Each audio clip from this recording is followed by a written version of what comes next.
Hey guys, welcome to this Amazon seller video. Today we're going to talk all about how to launch your Amazon product. But before we go into product launch, let's have a look at the very basics that we must understand before we even think about launching a product. Obviously, when we launch a product, we want to make sure that our listing is properly optimized for the Amazon search engine. So we talked about this before. The Amazon search engine is really looking at four main things. It's looking at the click-through rate, at the conversion rate, at the relevancy of the product, and at the bounce and exit rate. The search engine really determines the relevancy of your product based on the keywords that you're using in the title, in the product feature bullet points, and the hidden search terms. It also obviously looks inside the content, like your description and A+ content for the for other keywords, but mainly it will be looking at your title. Next is the click-through rate. This is how often people are actually clicking into your listing when they see a set of Amazon search results. So basically, the more they click into your listing, the better it is for your product when it comes to getting ranked on the Amazon search engine. Next, it's the conversion rate. And this is probably one of the most important things. The conversion rate is basically out of all those people that clicked inside your listing, how many of them are buying your product? And this is where obviously Amazon makes money and you make money from the sale. The more people buy your product, the more valuable your listing becomes to Amazon, and the further up it will display it in the search results. And obviously this will also impact your BSR and loads of other positive stuff.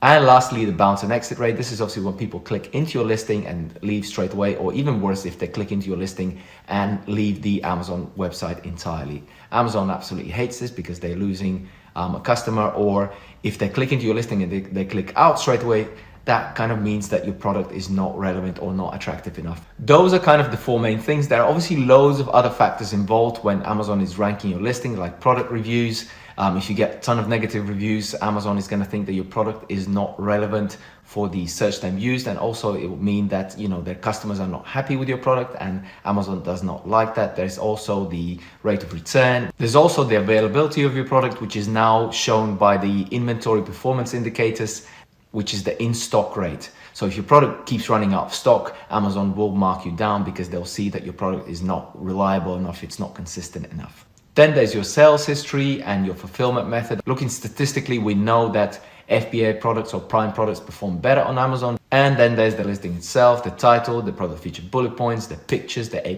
content, and all sorts of other things. Next, let's take a look at an actual listing and break it down into its basic elements so you can understand what you need to focus on when you're creating your product listing. By the way, if this is one of my first videos that you're watching, please don't forget to subscribe and enable bell notifications so that you don't miss out on any future content that I post. Okay, let's start by going to the Amazon website and pick a product for our example. In this example, we'll be using a dog hammock for car. And we'll use this product right here as our example.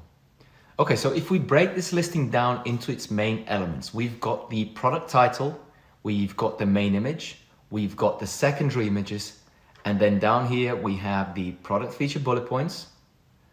And then further down, we have the A+ content. And then we have the price and any other offers. Two of the most important parts of this listing or of any image is the product title and the main product image.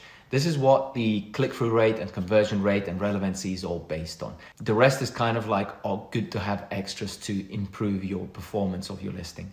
Okay, before we go any further, we'll need to go and get some keywords for our product. So we're just going to go back into our search results. From here, we're going to run the Helium 10 X-ray. So remember, X-ray will grab all the details or the statistics about the current search results. So what we can do here, we can rearrange the results by the revenue, and then we can pick out 10 products from who we're going to get our keywords. All right, so once we rearrange the X-ray results by revenue, we're now going to select 10 of these products that are relevant to us. Okay, so that will be enough for this example. Once we've selected the products that we want to use, we're just going to click on this button here and run it straight into Cerebro. Cerebro is the Helium 10's reverse async lookup tool. So it basically takes the asyncs that we just selected and it looks up what keywords they're using, and it shows us a bunch of statistics. Now, the good thing about this tool is that we can have a look at those statistics and pick out only the keywords that are performing very well. And we look at the performance of these keywords by looking at the monthly search volume, at the position in the search results, And we'll look at other things like the 8-day giveaway. Although we don't use giveaways, the 8-day giveaway gives us an indication of how many units that particular search word is selling for that product. So once we apply these very, very quick filters, it straight away narrows down the search results. And now we have something like 120 keywords instead of 15,000 keywords. We can then use these keywords when we create our listing.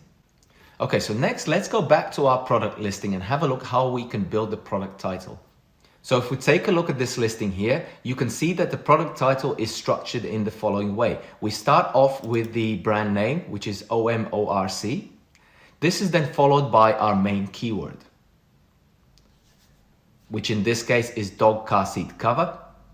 And after this, we have a bunch of high value keywords, right? So like waterproof, non-slip, seat cover for dogs, all sorts of things. That is pretty much how you should structure your product title. Okay, next is the product feature bullet points.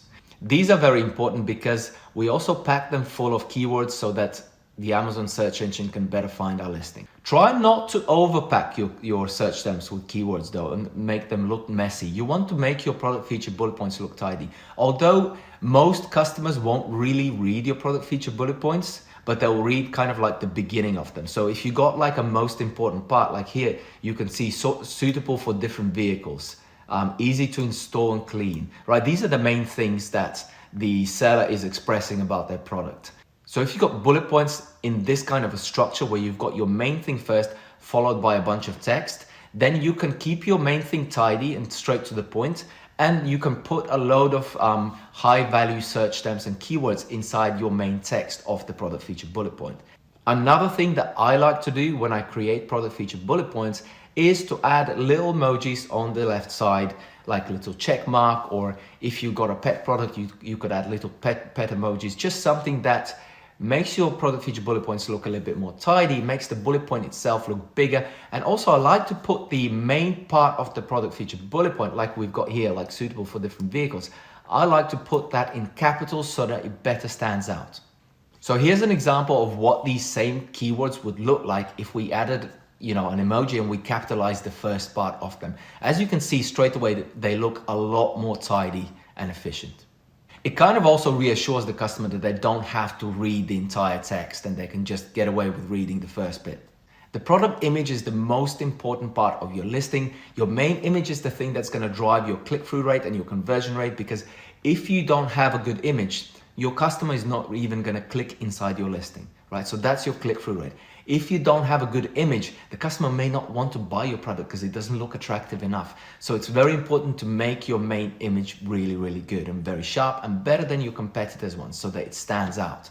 Also, your secondary images are super important because this is what the customer uses to decide whether to buy or not to buy your product. Usually they won't bother with reading the text, but they'll go through your images to see whether they can see themselves using your product. And if you sell your product through your secondary images, that will give you that much better chance at converting that listing. Lastly, it's the A+ content. I don't really believe in text descriptions anymore for products. I believe that you must have A+ content because it allows you to sell your product that much better. And this is what you need, especially when you're launching a new product. I wouldn't even bother launching a product if it does not have A+ content. A+ content gives you so much opportunity to express what your product is, how to use it, how to assemble it, what the sizes are, all sorts of things that will save you a lot of trouble in the future. And also A+ content is on the way down to the product reviews. So all your customers are going to scroll down and they're going to go past your A+ content. And when they go past it, they're going to have a look at all your images. And that's what's going to sort of make them want to buy it, right? Of course, they're going to get reassured by your positive reviews, but on the way down, they're going to see all these extra images, and that's going to be your tipping point in converting them into buyers. Once you got your product listing ready for launch, you need to think about inventory. Okay, so Amazon has released new inventory restrictions, which allows you only to send a maximum of 200 units of a new ASIN to FBA. Now, you have two options here. One, you send 200 units to FBA and you wait for your listing to take off and Amazon to calculate how many units you'll be able to send in future or on your next shipment. The problem with this is that you won't be able to order a high number of units, and therefore your initial order is going to be more expensive because most suppliers will charge you more if you don't order big quantities. Also, that means that your second shipment will be more expensive because you will have to ship it by air to get it to Amazon quicker. You want to avoid running out of stock at all costs during your product launch. During your product launch, the first couple of weeks are the most important weeks of the product's life, is when Amazon gives you a little bit of extra attention, right? We call it the honeymoon period. This is when things are all good and Amazon treats you very, very nicely. They want to test the water with your product. They want to see if your product is going to take off and it's going to be popular by showing it to its customers more than it normally would do. So it will push your product a bit further up in the search results, and the rest is down to you. So running out of stock is really not an option here. Your second option is to use a third-party logistics or local warehouse. So you send your stock to a local warehouse, and then you wait for Amazon to calculate how many units of the product you will be allowed to send in. So if you got your product in a third-party logistics warehouse, then you can very, very quickly ship it to Amazon when you need to. And that way you won't have extra costs for express shipping from China. You won't have to ask your supplier to produce a small quantity of product for you. So you should hopefully be able to save money on these things, and then just wait for Amazon to give you the green flag so that you can send in more inventory to FBA. During your product launch, you want to maximize your sales, you want to maximize your visibility of your product. So here's my 5-step launch strategy that I use on all my products, and so far it has worked for me very, very successfully. Number 1 is A+ content. As I said, I wouldn't even bother creating a listing without A+ content. A+ content is known to give you at least 5 to 6% increase in conversion rate. So that is how good A+ content is. And this is mainly because of images. Images sell. The more pictures you can provide of your product in different scenarios, different usability, the more chances your customer has to relate and interact with those images. And the higher chances are of the customer converting to a buyer. Next is early reviewer program.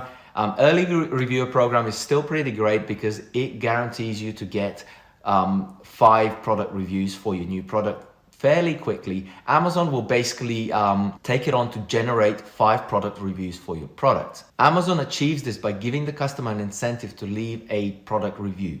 Now, normally if somebody gets an incentive, they will feel that much better about leaving a review, which usually sways the customer towards leaving a more positive review. So not only you will get 5 reviews, but these 5 reviews are likely to be more positive than normal. Next is vouchers and deals.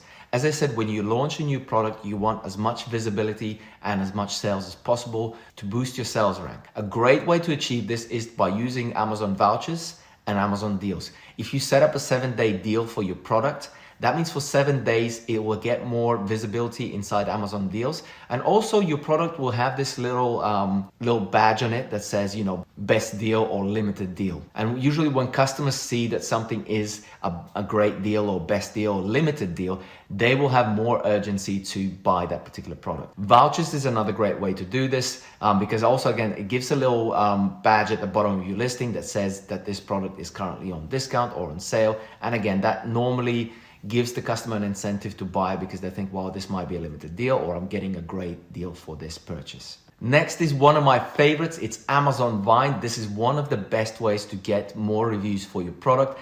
And when you're launching a product, you want to get as many positive reviews as quickly as possible because customers don't particularly like buying products that don't have any reviews or products that have low reviews. Amazon Vine is currently free for Amazon sellers. I don't think it's going to be free forever. I think it's free in initial stages, and I think Amazon eventually will start charging for it. But Amazon Vine allows you to send your products for free to Amazon reviewers. So this is a group of reviewers that Amazon works with, and they will review your product in return. Also, the type of reviews that they leave are generally very detailed and will have lots of pictures and images of unboxing, images of using. So it's really, really great way of promoting your product. It's almost like an extra A+ content at the bottom inside the review section. So really good stuff. And lastly, you want to finish off with a strong PPC campaign. When you're launching a product, for the first 7 to 14 days, you want it to get as much visibility, and there's no better way to do this than with PPC campaign. Create 2 or 3 campaigns. Number 1 with your main product search term. So whatever search term you want your product to rank number 1 for, use that as your first campaign. You want to go into your campaign manager or into your Amazon advertising console, click on new campaign, and then from the options here, select sponsored products. Next, give your campaign a title. So I like to stick to strict titles in my campaign. So we're going to call this something like exact, because this is going to be a campaign for an exact search term. Set your start and end date. I mean, this is optional. You don't have to do it, but if you want to, you can set it to 7 days. Make sure you set a high initial budget. So we're going to set something like £50 for this exact campaign. We're going to set targeting to manual.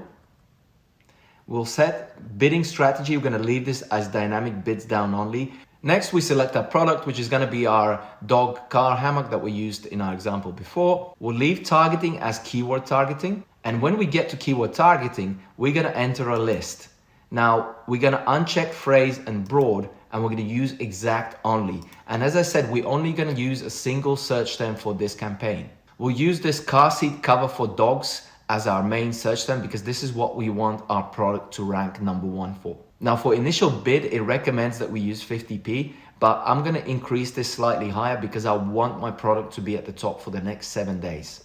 So basically what we're trying to achieve is we want to make sure that for this particular search term, our product is right at the top for the next 7 to 14 days and is consistently seen by all Amazon customers that are searching for this particular product. It will give us the most visibility, and then that will help us to rank our product quickly. Once you're ready, click on launch campaign, and that will fire off this particular campaign. Leave it running for 7 to 14 days.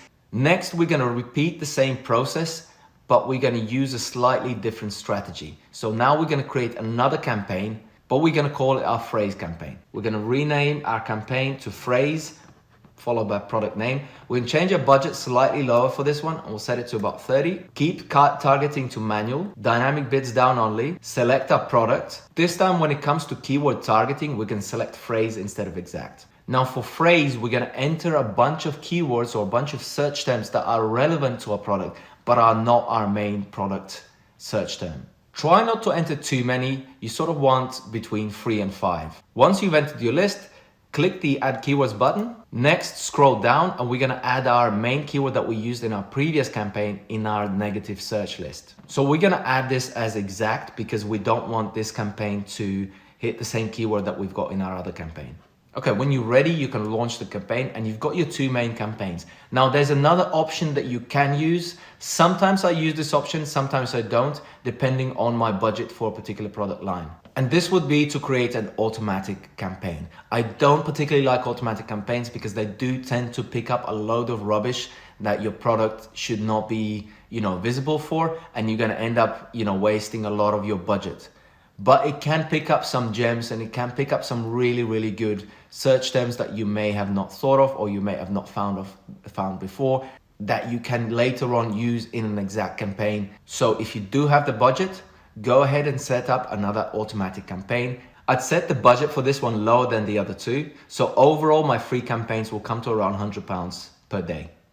I know this is a high cost initially, but think of it this way: you're paying this money for the first 7 days or first 14 days. And after that, when your product takes off, you will be getting all of this money back through your organic sales. Leave the rest of the settings the same. And just like you did in your previous campaign, you want to add all your negative search terms here for the previous campaigns. Notice that I'm using a negative phrase on these last 3 search terms because we have them in our phrase campaign. Therefore, they're already covered for those particular phrases, and we don't want to double up our efforts. Okay, and just like before, when you've finished, click on the launch campaign button and you are done with your PPC campaigns. All you have to do now is leave them running for 7 days. Then after 7 days, you can, if you want to, stop your exact campaign. For example, if your ACoS is very high, you can either adjust the bid or stop the campaign entirely.